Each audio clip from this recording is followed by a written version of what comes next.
I'd like to thank everybody for coming, and also, I think, introduce John Haeger, President John Haeger of NAU. I think everybody in the room knows John. I'd like to say, on behalf of the faculty and the staff, that through the last couple of years with the economic environment that we've endured, John's been very open in his discussions with the faculty and the staff and the campus community. To give you some sense of that, in 3 years, the university's enrollment is up 25%. Its budget from the state, when we started the downturn, was $160 million. It's now down to $130.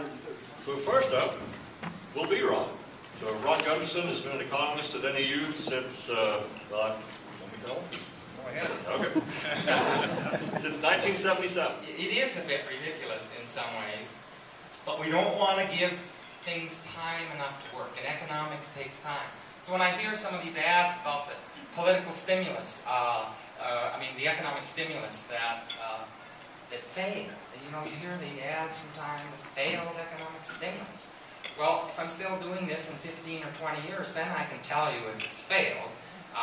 We don't know that it's failed. In fact, it's very likely that without the stimulus, things would be a whole lot worse. I really think that, yes, we don't see the results, but we have to wait a long time to see if this was the right thing. Thank you, Ron. I appreciate it very much. Next up, we have Dennis Foster. Dennis is going to talk to us a little bit about interest rates going forward and monetary policy. Well, it is nice to be here, even though we may be telling similar stories of doom and gloom. I'll be focusing on interest rates and inflation.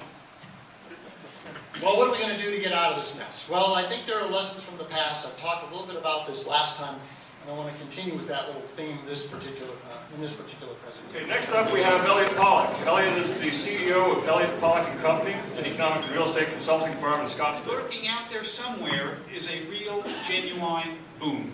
Okay? Whether it arrives in 2013, 14, or 15, I can't tell you. My guess today would be 2014. Okay? What has to happen? By the way, between now and the end of 2015, our projections are the state will create 500,000 jobs and 300,000 new households. Okay? So that's where the boom will come from. It is rear-end loaded. What has to happen?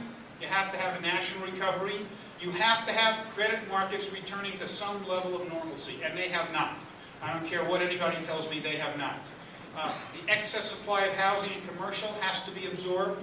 That will force housing prices way up, and that will basically reinflate the whole... Jim actually went to the University of Illinois, one of our rival schools, but not going to hold that against him. And he got his bachelor's degree from there, and then subsequently earned a Ph.D. in economics from Northwestern University. He spent, some of his teen years of his early life in Pakistan.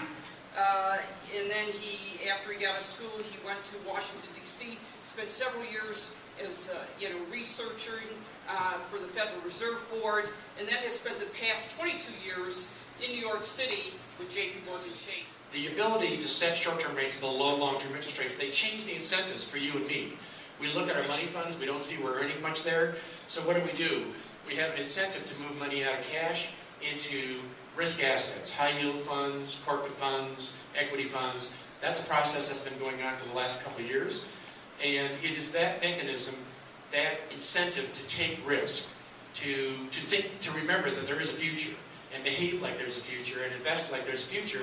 It's that process that helps to get things moving. And this is why all the news you hear from the financial sector is starting to sound kind of interesting. What I'm telling you is it looks like the tide is starting to come in. But realistically, if you think about it, we fell into a very deep hole. It takes a lot of growing and a lot of luck to move out of this. It may be a good decade before we get back to a fully employed economy somewhere with unemployment in the 5% range. When you consider all the hidden unemployment that's out there also, this takes a lot of work. And it's one of the sober lessons of these cycles that we go through. It doesn't take much to derail things. It takes us a long time to recover. Okay, with that, as Dean of the Business School and on behalf of NAU, I'd like to thank you all very much for coming. I hope you enjoyed it and found it informative. There are a couple of people I'd like to thank, Darren Choate and his team, who pull all this together every year. We appreciate all that effort, as a lot goes on behind the scenes to get this done. JPMorgan Chase again for the title sponsorship, and Flagstaff Business Use. Thank you again for your sponsorship.